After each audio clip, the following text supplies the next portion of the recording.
चली ही ठुमक ठुमक पाँव के बजी ही घुंघरू सदा के कान धाले हमने हमर दुलरू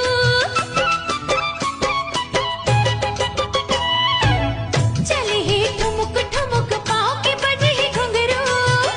सदा के कान धाले हमने हमर दुलरू दे दिस भगवान हमला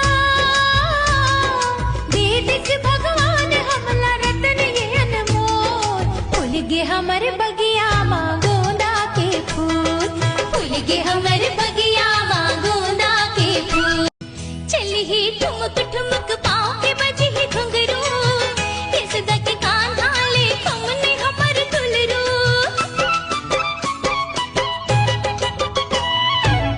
चली ही ठुमक ठुमक पाँव के बजी ही घुंघरू सदा के कान धाले हमने हमर दुलरू दे दिस भगवान हमला